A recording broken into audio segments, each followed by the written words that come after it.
Hello, everyone. My name is Jay Walter, and this is Rebuilding, a show about you, a show for you, a show with you, where we talk about how you can overcome obstacles, face your fears, and become the person you want to be. So let's start now. Let's build our kingdoms. Let's reclaim our lives. Let's start rebuilding. Hello, friends. It's back to Rebuilding today with Jay Walter, and I've got a guest host with me today. It's Brad Neufeld of the Brad Neufeld Show, and one of our great hosts here on the Tribe of Kings Information Network. Thank you, Jay. And so let's start with our daily quote for the show, and this is from Robert Fulghum. I believe that imagination is stronger than knowledge, that myth is more potent than history, that dreams are more powerful than facts, that hope always triumphs over experience, that laughter is the only cure for grief, and I believe that love is stronger than death. And that's been a great quote for me this week, as I've been looking for things to share on the show, and having some experiences in my life this week, and things to overcome, and that just kind of helped me rethink what I'm doing.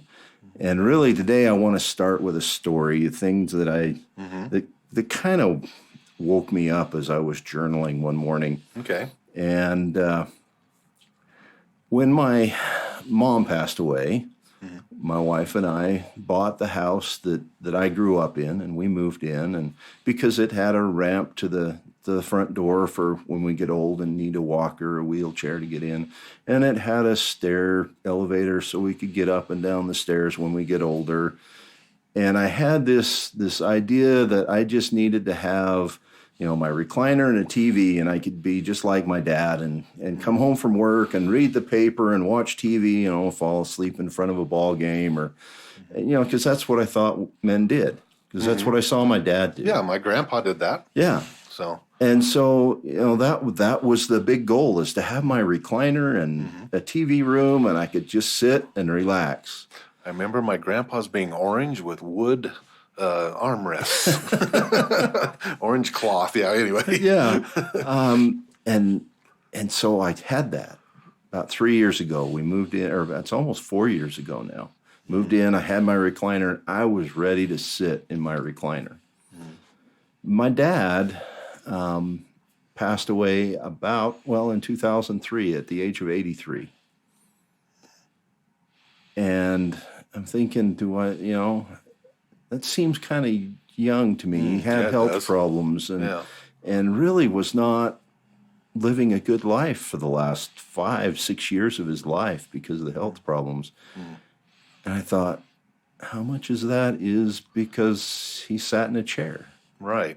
He didn't go out. He worked for the post office, and he knew he was going to get a good pension and all these things. And so he was comfortable with where he was at. So he went from walking all the time, being out, being... Well, he worked in the office, okay. So he wasn't a carrier, but he went from active and interacting with people every day and went to inactivity. Yeah. They did a lot of things when all us kids moved out. They went on trips and things, but really, other than taking care of his yard, he was inactive. He wasn't trying to learn, well, I can't say that. He always had his clippings from the newspaper of quotes and things that, probably your grandpa did the same kind of thing. The newspaper was everything. Every day had to have the newspaper, and if it wasn't there, he was hot. Yeah. Yeah, that sounds out there familiar. In the driveway. So I thought about this, and about a year after we moved in there, I heard about the Kings. And my wife was a little concerned that I wanted to spend my time sitting in that chair. And so after I got going to a few meetings and talking about things, she says, well, at least it's getting you out of your chair and getting you out and being with people. And so that kind of keyed something. And as we learn more and as we talk about more and as I've done more investigations on what I want to do. What led me to do this radio show is stop thinking small. You know, our recliner is this little tiny world. You want to live in this little tiny world in this little tiny room in your house for the rest of your life. And I'm like, no, I don't want to do that. No, that doesn't sound fun when you put it that way. Yeah. And so if I'm doing something that makes me uncomfortable now, now that I've learned this thing, if I'm doing something uncomfortable, I know I'm going in the right direction. Yeah. Well, that's a good way to look at it. So, you know, it's something I don't know how to do. It makes you uncomfortable. Right. Well, and now that you're mentioning it, I look at it as, I'll just say simple physics. I know none of us probably paid attention to our physics classes in high school. I did. You did? I love physics. But you know, unless, an object that stays at rest, or is at rest, stays at rest. And it's true with thoughts, too. It's true with, because I just believe thoughts are things. And so, absolutely. And so with that thought comes a necessary action in order to complete that thought, which if we're not used to doing it, then of course it's going to feel, as you say, uncomfortable or difficult or something like that. No different than, getting a big boulder out of your yard. I mean, once you get it rolling, it'll keep rolling. Yeah. But you got to apply some force. You got to apply some force. So I don't know what's your thoughts on that. That's just the way I look at it. That's what but that uncomfortableness or the perception of the uncomfortable part, I think, is what stops us. In our tracks, because we're like, I've already lived my life. I've already done all that hard. I want to relax right now. But again, unless you're moving, unless you're progressing, you're right. You go backwards. Yeah. So that's one of the things I want to talk about on this show as we move forward is, and through future shows is why is this uncomfortable, or is uncomfortable bad? Yeah. Is it not? It's not necessarily bad to be uncomfortable. It says, hey, there's something new out here. I kind of want to learn about this. Right. Or I want to figure out how to do a podcast, or I want to figure out how to do something new in my life that makes my brain keep working. And was it Here I am interviewing you. It sounds like that. No, that's fine. Yeah. When you first thought of doing it, was it something that, that sounds intriguing, or did it come in a different form? Well, it started out as I started a training with Ben Hardy. Okay. And he basically said, if you can look back at the man you were, or the person you were a year ago, and not be embarrassed, then you haven't moved enough. Or be the person that the person you were would be proud of. You look at it both ways. Yeah. And so what are the big goals? What are the big things you want to do in your life? What have you got set for 10 years out or 15 years out? Why not do them this year? Right. Or what would you like to see happen? What you'd like to see happen. And it's not all going to happen in the first year. That's I call that the sitcom syndrome. We're all subject to that because crime shows get solved in an hour. Right. They run DNA and all this stuff, and it only takes an hour. Oh, right. And it's all the case is solved and everything. And so I think that's a lot of things that hold us back, because I see that with people I work with all the time. They try something for a week and they go, see, Brad, none of this stuff works. Yeah. And it's like, I have to stop and say, okay, it's taken you, how old are you now? It's taken you that long to become who you are. Do you really think you're going to unwind all of this in 1 week? No. And that's what my parents used to tell me. They see these young kids that they get into this, multi-$100,000 house, and they've got to have the microwave and the huge TV and all the furniture that their parents have. They've got to have the things that their parents have taken 60 years to accumulate in their house. They want it right now. And, so through this training with Ben, I thought about what I really kind of wanted to do, and started in last October. I thought about, retirement and this recliner and what could I do different? What can I do to make some dreams come true when I retire? Because, am I going to have enough money? Mm-hmm. But what can I do to supplement that is different from what I do now, but it's new and different, so it makes me stretch a little bit. Mm-hmm. And so I thought about doing some voiceover work years ago, 15 years ago, mm-hmm. and just kind of, it was so difficult to get into back then, and the opportunities are so much wider now. I thought, okay, that's what I'll do. I've been watching videos, and hey, I kind of have a voice. Mm-hmm. I speak every day, and yes, yeah, you do. And so let's try this, because you hear about all these people making all this money doing voiceover, and I don't need to make huge money, right? But I'd like to have a little mm-hmm. extra supplement the retirement income and things like that. So if I start now, mm-hmm. I can build up a business, mm-hmm. and then. So I started, and it's taken me 6 months or so, and I'm starting to see some people come in. Yeah. And at the very first, if I'd have taken this attitude, well, it didn't work the first month, I'm going to quit. You'd have been this done. Is crazy. I'd have been done. Yep. But I had this goal. I wanted to do this VO business, this voiceover business. Mm-hmm.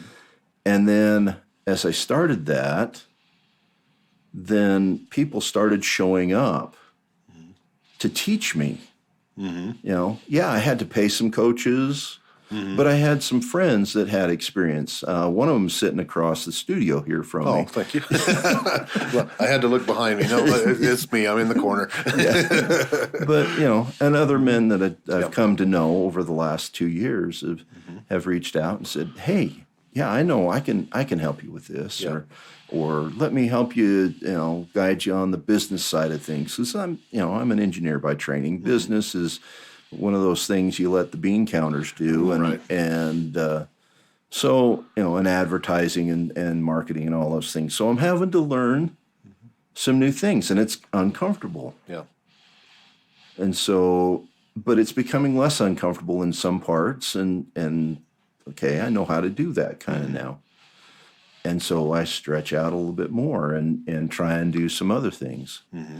And so what really kind of came to my mind when I think about that recliner is, it's okay to relax every once in a while. You have to recharge. You mm-hmm. have to absolutely spend some time. I spend some time with my wife. I sit next to her, and she's in her recliner, and I'm in my recliner, mm-hmm. and we hold hands and whatever. But, mm-hmm. I can go there to recharge and reflect a little bit, and I sit there to write in my journal.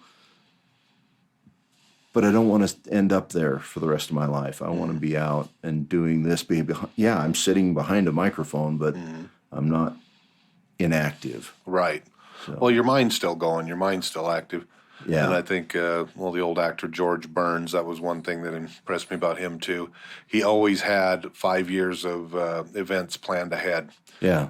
He attributed that to his long life. I don't know if did he make it to 100? I think he did. He did. I believe so. I believe that's what attributed to his long life. But even when he passed away, he still had 4 or 5 years of planning there. But he did. I remember him saying that, and I thought, you know what, that's right. If I could share just a quick story about that, there was a lady. If we don't have a reason to live, we tend to deteriorate pretty quickly, and that's something that's proven. I've seen a lot of studies on that.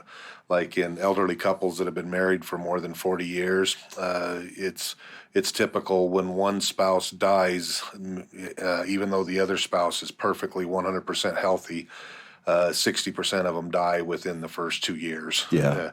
Just because they're lonely, they don't know where to turn and all that stuff. But there was a lady that I worked with. She actually came to one of the seminars I did down in Las Vegas, and she was 84 years old. And I thought, this is interesting that she's here at this thing. And afterwards, I was just intrigued with her story. She was just really funny. And I said, do you mind if I interview you? I talked to you for a little while, and I went over to her house, and she was just telling me all this stuff. She had diabetes. She had fought off cancer 3 times. All this stuff, all this pain that she's living through. And I just said, ma'am, I'm not into, genocide or anything. I'm not into whatever that word, euthanasia or whatever. Yeah, sorry, not genocide. Yeah, let's not. I'm not into either one of those. That's right. I said, but do you have a belief in an afterlife? And she goes, oh yeah, I have a strong belief, and I can't wait to see my family again, and blah, and everything. And I said, well, what are you hanging on for? And she goes, I don't know, Brad. I don't know. And it was just seconds later, her cat came out and jumped up in her lap. And she petted him there for a little while, and we just kind of changed subjects on things. And she said, well, do you mind if I go, to the restroom really quick? I said, of course, go right ahead. And she put her cat down. She goes, I don't know what you would do without me, cat. If I wasn't, hanging around, nobody else would take care of you. And it just hit me like a ton of bricks. That's what's keeping her here. And her cat happened to be 14 years old at the time. And so we stayed friends for another 6 months or so, and she's still hanging in there. Her cat died. She had called me and said, in tears, my cat's dying. And 24 hours later, she passed. It was wow. As soon as her cat died. And I just thought, yep, that's... she didn't have anything to hang around. Long way of validating what you're saying. When you have a purpose, it seems like you're able to overcome a lot of things. Yeah. And so, that's been my change of heart is I want to create a purpose for me. So... anyway, that's my story, and kind of. I love it. I love it. Why I'm here. I like the epiphany you had with the chair. Yeah, and I just want to make sure that I am sharing the things that I've learned over the last 58 years, and letting people know what's going on. So, well, let's take a quick break here on rebuilding, and we'll talk to you when we come back. Sometimes what we want most in life is just a second chance to do what we should have done to begin with. I'm author Richard Paul Evans. The Road Home, the long-awaited final book in the best-selling Broken Road trilogy, is now on sale. The Broken Road is a story of hope and redemption. It's about a man walking Route 66 back to the only woman he has ever loved, hoping that she might take him back. If you haven't started the Broken Road trilogy, you can now read all 3 books without waiting. The Road Home, now on sale wherever books are sold, just in time for Mother's Day. Hello, my friends. This is Brad Neufeld, host of the Five Kingdoms radio show right here on the Tribe of Kings Information Network. Be sure and tune in weekly to hear the latest and greatest on the Tribe of Kings, and also to learn all those things that you need to do to be the best that you can be.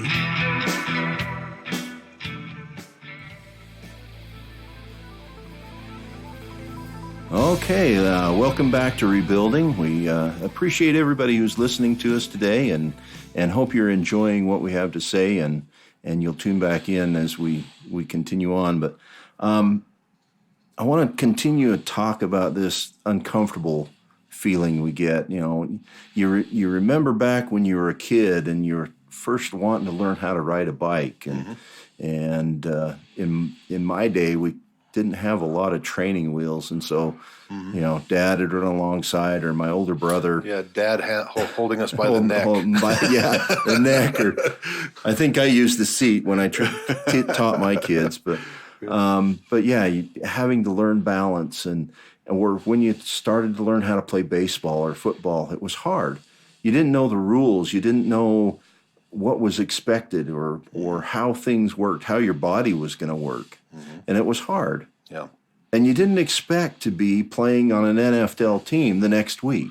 No. Or playing at the Met when you learned a musical instrument, or playing in a famous rock and roll band, any of those kind of things. Those things that are hard, you have to learn through a process. Right. And I think even as we grow older, we can still learn those things. Yeah. Yeah, absolutely. And it's not any harder. No, if we put the time into it. Yeah. I always like to throw Colonel Sanders, out there. Yeah. The guy was 62 years old, retired, and had $700 to his name. Might have been a little bit more than that, but $2,400 or something like that. But when he never gave up, and when he passed away just before the age of 90, he was the 3rd largest food chain in America. So things can happen if we just put our passions there and just go for it. And people worry about making mistakes. You know what? Mistakes are okay. It's not, you didn't fail. No. You either succeeded in what you were doing or you learned from it. That's the attitude you need to change in my life, especially. Well, and I share that story a lot about Thomas Edison. That was one of the things that his partners did after they had their 1,000th failure. I love the thing that he said when they were all ready to just give up and quit. He said, "Gentlemen, we have not failed 1,000 times. We have simply found 1,000 ways that the light bulb will not work." Yeah. That's all, you know. And so I kind of look at life. I approach life that way. I've got to figure it out until, you know, and it works. I mean, it does. I can't tell you I can. It hasn't. It's probably about 5 times in my life where I've seen that happen, where I thought something was impossible, and all I had was my feeling in my chest of, nope, I can do this, and just keep going. You just don't ask. You know, you don't try to put too much thought into it. Well, anyway, let me correct that. You have to put some thought into it, but try new things. Go down different paths, talk to new people, keep experiencing new things, and then next thing you know, and this is the cool thing about it, literally, you wake up one day and people start calling you. Yeah. Remember that thing you told me about 2 years ago? Yeah. Are you still doing it? Well, yes, I am. And you're like, oh my gosh, if I'd have quit last week, then this wouldn't be happening. That's right. Now. That's right. But you got to put the time into it. I guess the quote I like to hear is, the people who say something's impossible should not interrupt the person who's doing it. Well, that comes to a very good example, if you don't mind me sharing this, too. The crabs in the bucket. I know a lot of people have heard that out there, but I like to remind people of that. If you don't know what that is, fishermen who catch crabs for a living, they don't put them in... Well, after they catch them in the nets, they put them in buckets, and they don't put lids on the top of them because they know they're never going to get out. But it's not for lack of trying. It's so funny. I've seen it live once. They'll put the crabs in there, drop the 5-gallon bucket, and of course they just kind of smash at the bottom. But then they just start clawing each other, pushing each other, and the pile just kind of grows.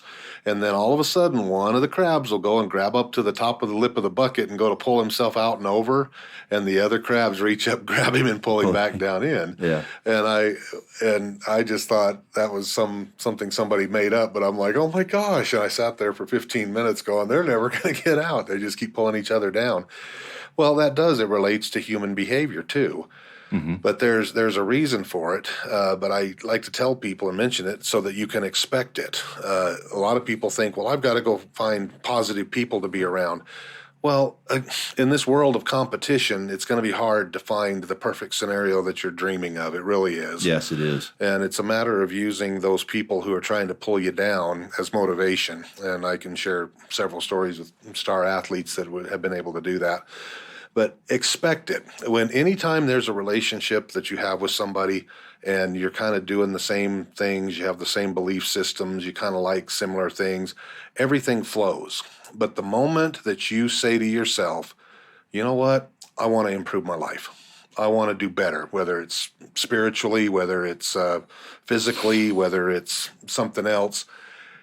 The other person you have in your life is going to have some feelings, and we can put all the labels on it we want to, jealousy or whatever. Yeah. Okay. But they have those feelings, and it's going to come across as concern. It's going to come across as, I don't know if you really want to do that or not. I know a lot of people who have done that and failed. I know a lot of people who have tried that and they lost everything. I know people, and they just get all this negative stuff. Well, those are the crabs. Yeah. Okay. And what I would encourage everybody listening to us today to do is when that happens, I'm not saying if, it's when. It will happen. Absolutely. Pause for a minute and ask yourself, listen to your heart. If your heart tells you keep going, you keep going, okay? Yeah. And so what's really happening there is the other person is afraid that you're going to leave them. Yeah. So they're unconsciously doing things to pull you back down to get the relationship where it was. Yeah. Okay, but I promise you this, I have been working with people for more than 30 years. I've literally worked with over 3,500 families. I've worked with tens of thousands of people. Human behavior is very predictable, okay? If you keep going, and again, I promise you this, within a matter of time, sometimes it takes a week, sometimes it takes a month, sometimes it takes a year. After you succeed, that person who was trying to pull you down is going to come back to you, and they're going to say, hey, I see you're doing this now. I've been there the whole time for you. I knew you could do it. But they're going to ask you that sincerely, and they're going to say, can you help me get there now too? It happens every time. Yeah. So use that as an incentive, no matter who, who's falling, trying to pull you down. And again, talk to your heart, because there's nothing wrong with, taking advice and listening to it, but that doesn't mean you have to follow it. Yeah. But anyway. Well, yeah, you need to be. Is it a real passion? Is it really something? Yeah. I will never be a star basketball player. Well, do you really want to? I don't know that I want to be a star Correct. basketball player, Yeah. especially at 58. Yeah. Well, who knows? You might or- put the time and effort into it, and somebody put you on their team for a couple of games. You never know. No. I will never be an Olympic swimmer. Right. But again, that's not my passion. Right. What I want to be or what I'd like to become is a radio personality. Perfect. And a voiceover artist, and someone that shares the messages, the things I've learned over my lifetime. Exactly. And that has become. It was kind of scary at first. It's been hard. Yeah. I've had to learn a lot of new things, but it's starting to become fun. It's starting to become kind of exciting as I see some reaction.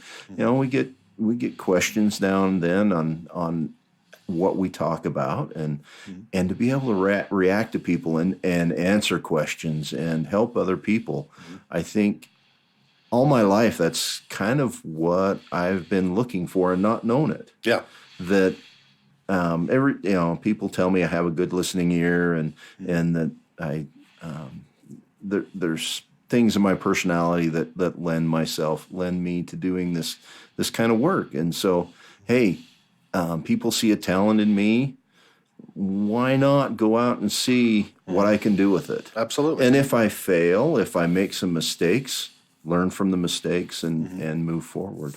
But what if you help one person? Yeah. And that one person. Yeah, what is it they say about the guy throwing the starfish back in the ocean? Right. And the person next to him, he can't save all the starfish. I made a difference in that one's life. Right? He's happier. Exactly. So I hope there is one person out there today that's hearing this, and this is touching something in them that makes them move forward with some passion in their life, some goal that they've always thought, I've always wanted to do this. Well, why not go out today and do it? Yep. Here comes that word, risk. Yeah. It's scary. It's scary. It's I hear hard. people, I don't like risk. Well, I had a motivational speaker. His name's Marshall Silver with a Y. But anyway, one of his quotes is, no risk, no goodies. But I like to put it in proper perspective too. I like to put the word sensible in front of it. Yeah. Take sensible risks. Take the time to study it out and ask yourself, like Jay's saying, I love what he said there. Ask yourself, is this something I really like? Yeah. If it's not, don't worry about it. Again, you haven't failed. You've just found something that doesn't work. That's it. There's so many things in this world that we need people to do. Exactly. And people to be passionate about, and people to find out what they can find out.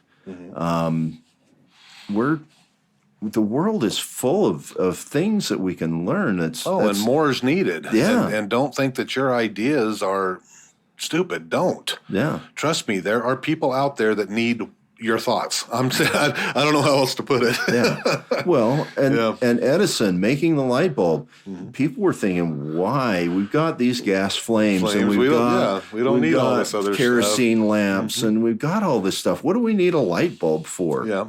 Electricity stuff's scary. Yeah. It can kill people. The light bulb, from my electronics history, is one of the precursors to the vacuum tube. The diode that gave us radio transmissions and reception, and amplifiers that we need for radios and communication and for television. All those things came from this ability to create a glass tube that has a vacuum in it, and the properties of the electron passing through the tube. And so, that one thing that moving forward, and there were other people working on, but he was perfecting the filament. Correct. And so, your idea, maybe it seems far-fetched, but, Steve Jobs and the iPhone, the iPad, share that. That's, it just, someone asked him when he released the iPad, they said, well, what do you do with it? And he says, I don't know. I love that. he made this. He was sincere too. He goes, I don't know. I don't know, but we'll see. people will find ways to use this. Mm-hmm. And so he provided a platform. And now you look, there are millions of apps on the iPad. Mm-hmm. There's millions of apps on your phone. Mm-hmm. And there's more every day because someone sees a need and they say, hey, I can do that, and I'll provide the world with this new thing. So your idea is not crazy. No. Your idea is not stupid. Nope. It's different. Right. And we need different ideas. We need people that look at the world differently. Mm-hmm. And it may be hard to figure out what you're going to do or how to do what you're going to do. But you may be the only person that will figure that out. Yeah, and you don't know unless you go for it. That's right. That's the thing. So, and it may be that what do they call it in computers? They call it the killer app. Mm-hmm. It's that thing that makes what you do necessary to the world. Mm-hmm. And when computers were designed, it was to do accounting. Mm-hmm. For the first IBM punch card machines were built for the Army to track their soldiers, their pay and where they were and what their rank was. That was all on the 80-column punch cards that IBM developed. My dad had those in his office, and he'd take me down there on Saturdays to put them in stacks and things. I remember. And so when the PC came out, the laptop PC, the killer app was Lotus 123, a spreadsheet program. Yeah. And everything moved from these specialized accounting applications to Lotus. Mm-hmm. And then it grew from there. The car. Mm-hmm. Somebody saw a need to get us that horses were expensive and they were not always reliable, or they took a lot of land, and when you got into cities, whatever you needed, this reliable form of transportation. We started the automobile, and the airplane, and all these things. Everybody thought these people were crazy when they came up with these ideas. So are you telling people to bring out their craziness, Jay? If you're not a little bit crazy, I think you're just stagnating. You're not trying. Exactly. Yeah. So that thing with the crabs, that's kind of in a mental capacity there, because I do know when you have lack of support, it's hard. And so again, that's why I like to bring that to your attention. Don't worry about it. Just keep going if your heart's telling you to go. But then there's other things that can hold us back as well. Lack of confidence in our personal abilities. We think, well, I don't have what it takes. I've never been good at anything. I ran the 50-yard dash one time and I came in last, so therefore I suck. Anyway. Ran the 50-yard dash and I came in next week. Yeah, exactly. Well, I had a Chevy Vega when they first came out. It was one of the first cars that they'd ever put an automatic transmission in a 4-cylinder car. And I joke around all the time. It goes 0 to 60 in 3.2 minutes, And so, but they improved that over time. Thank goodness. I love my Altima that has a 4-cylinder that gets 36 miles to the gallon, and it can get up and haul. Yeah, get up and boogie. So thank you, mechanics, for engineers and everything to make that even better. But you have to really stop and ask yourself the question: what is holding me back from getting that thing that I want? And if you don't have the confidence, do what you can. Do something. Again, this is something I do in my practice, is I help people to just get victories. In this world of bigger, better, faster, and we got to do everything right now, I understand the pressure that can come there. but do something and then pat yourself on the back at night and celebrate that you did something. Yeah, the quick wins, the little things that we do. That's another thing we talk about. Small successes lead to large successes. And measure the gain. If you don't make a goal, measure your gain, not the shortfall. Measure the gain, not the gap. Correct. And so I got this much better. I wanted to learn German, and so I learned 10 words this week instead of 20. Well, hey, I learned 10 words of German. Yeah, exactly. And it is human nature to go, I only learned 10 words today. Yeah. No, be happy that you learned the 10 words. Because that's going to lead to 20 tomorrow. Yeah. Or, anyway. And so, mine is I learned how to set up a profile on a freelance site for voiceover. Right. And I'm starting to get some work from it. Hey, I'm starting to get some work from that. I measure the gain. Yeah. And things, the successes, and that really makes a big difference. So, Brad, let's take one more break, and we'll be right back on Rebuilding. My name is Alan Christofferson. You don't know me.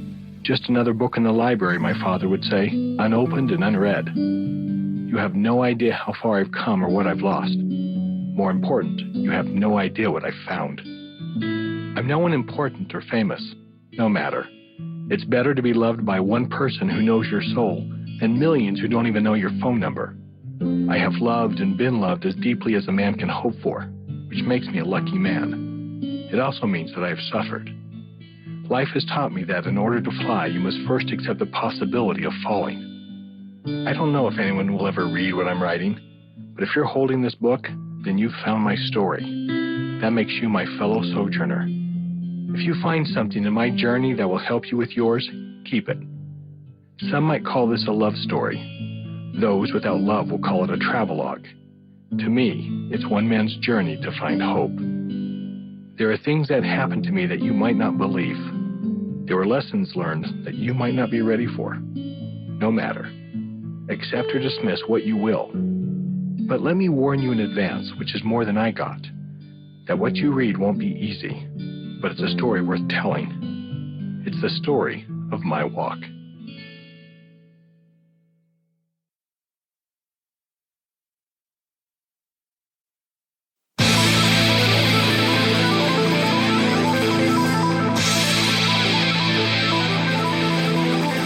Hello, everyone. My name is Jay Walter, host of Rebuilding, a radio show right here on the Tribe of Kings Information Network. Be sure to tune in weekly to hear more about the Tribe of Kings and to learn how to overcome fear and rebuild your life every day as you become the man you want to be.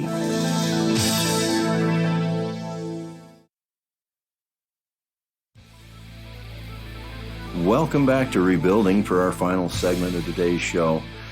Something you said, Brad, reminded me of a story. You're talking about the crabs pulling each other back down in the bucket. Sometimes that is a natural reaction for them, is to pull the others back down in.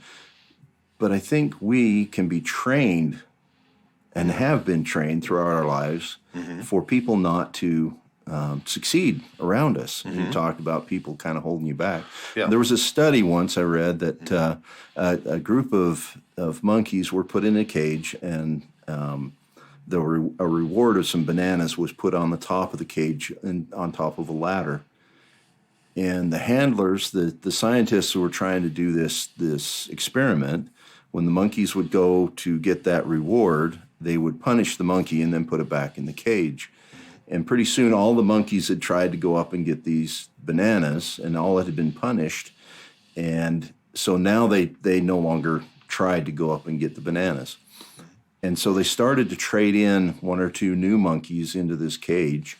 And as the new monkeys would go to take this reward, the monkeys who had been punished knew that was a bad thing and would pull the new monkeys back and train them to not go get this reward. But eventually, there were all new monkeys. A monkey that had never been punished for trying to go get this banana was not in the cage.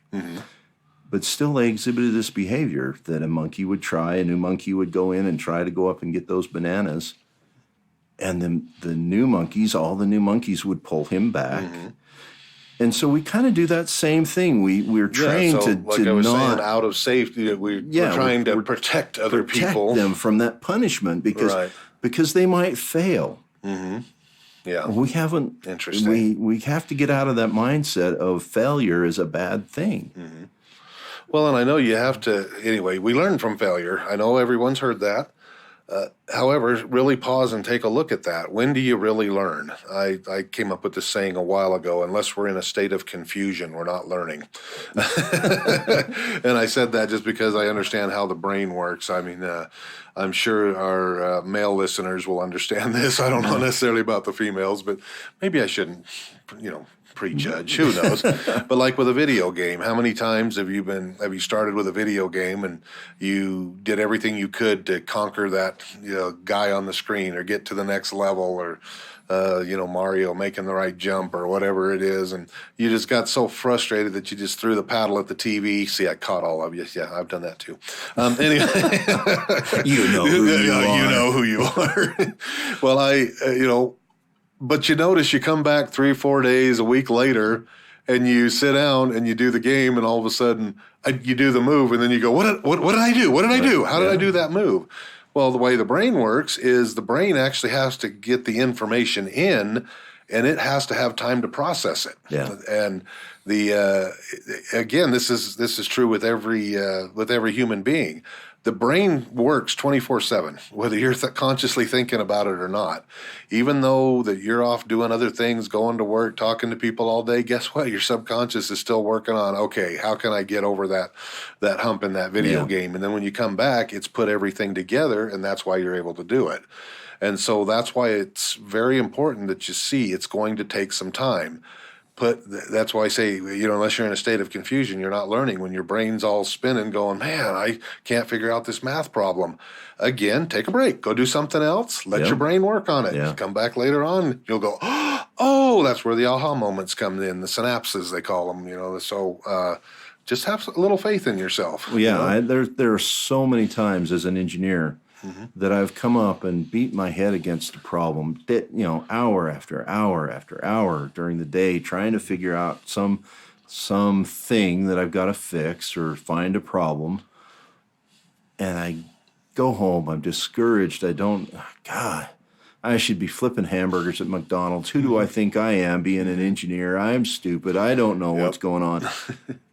And I go to sleep. I put that, I consciously now, I didn't always consciously do this before, but I consciously say, okay, subconscious, here's this problem. I need you to chunk on this while I'm sleeping tonight. Right? And I wake up and I get in the shower and I'll be right in the middle of washing my hair or doing something that's like, oh my gosh. Develop a writing pad for the shower. Yeah. Why didn't I think of doing this little thing? And I get to work, and I try that little thing, and boom, off it goes, and it runs, and it works. That's cool. And there are so many times I have done that, and it is amazing how our brain works. Yeah. And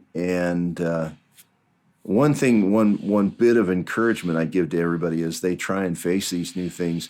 You have, if you're listening to my voice right now, have faced and overcome 100% of the things you have challenges that have gotten you right here. That have gotten you in your in your way. Good way to look at it. You have faced them. You have overcome them, and you are here today to face new challenges. Yes, and it's to me that's exactly what life is all about: is facing fears, overcoming things, and moving forward. Absolutely. And I know through these, I like to call them challenges. The mistakes we make again are learning tools. And the other thing is I know you've heard the Tony Robbins saying, the past does not equal the future. Well, I like to take it one step further and say there's no way you can change the past. Everyone's seen the Lion King, and when Rafiki hits Simba in the head, and whack. What'd you do that for? It doesn't matter. It's in the past. I know a lot of times we just hear that and think it's funny, but that's reality. Once you've done it, it's pointless to beat yourself up about it. Yeah. It really is. A matter of fact, that does sometimes irreparable damage. I don't want to get into too much, but I've worked with people with addictions over the years, and that's the first thing I tell them is you got to stop beating yourself up when you slip up, because that feeds the addiction. Yeah. And after they understand that, they go, oh, I see what you mean. So if you mess up, you just go, okay, that didn't work. What can I learn from this? Let's move on. Learn what you need to learn from it and move on. Yeah. And stop beating yourself up, because that just has a very negative thing. And so look at your mistakes as learning tools. That's all. That's all they are. Yeah. Set big goals. Yep. And if you don't make it, learn, look at what you did do. Mm-hmm. So. Yeah, what's that old Indian saying? I don't know if I'm getting it right or not. It's better to shoot for the stars and hit only the moon than aim for the moon and hit only a rock. Yeah. So that's the need for big goals. Yeah. You'll get further. So. No, this is great, Jay. This is good stuff. But yeah, mistakes are okay. I like the word challenges when I look at. If I could, let me just say this: everybody that's listening to us right now, just take a moment and actually say this out loud. Say these words. Say, "I have a problem," and then just wait for a second and notice how that feels. And if I'm even remotely accurate, which I'm sure with 87% of you out there, you're having this feeling of darkness and ick and it feels terrible. But now, take a deep breath, clear that all out, and say this out loud. Say, I have a challenge. Wow. Okay, you'll notice the difference. It's just a word. It's just a word. But see, that's why I say thoughts are things.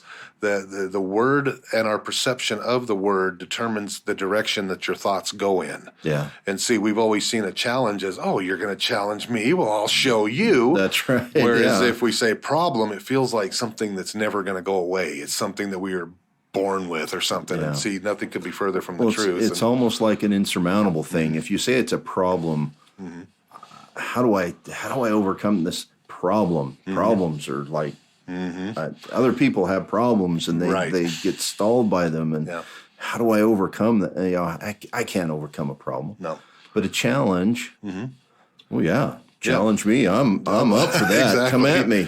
So I'll do this when I speak in groups and things like that. I'll stand up in front and I'll say, guys, I can honestly stand up here before you today and say that I have no problems in my life. Zero, zip, nada. Who believes me? And of course, no hands go up. But then I say, guess what? I don't have any problems, but I do have a lot of challenges. I choose to look at them that way. Yeah. I choose to look at them that there is a solution. If I just keep at it long enough, I'll figure it out. Yeah. So enjoy the journey. Yeah. Yeah, and that's the nice thing about this as you learn these new things, you build, I call it muscle. Whether it's mental muscle, whether it's physical muscle, if you want to walk more, you want to become healthier, you build physical muscle. If you want to learn a new language, you're building mental muscle. When you want to overcome a challenge, you're building new spiritual muscle. Yeah. New absolutely abilities that you never knew you had. Right. And I think that's the greatest benefit of this human life, this life we have as people, is if we look at a challenge, people, why did you climb this mountain? Well, because it was there. Because it was there. A challenge. It's not a problem that mountain's there. No. But it's beautiful, but I want to see my experience when I get to the top. Yeah. I want to challenge my body to see if I can get to the top. I want to challenge my body to see if I can drive a car 200 miles an hour. Right. All these things that we can experience. I want to see if not I can. on Utah freeways. Right? Yeah. I want to see if I can challenge my mind to write a new application for the phone. I want to challenge my mind to see if I can learn a new language. I want to experience the world, experience some place that I've never been.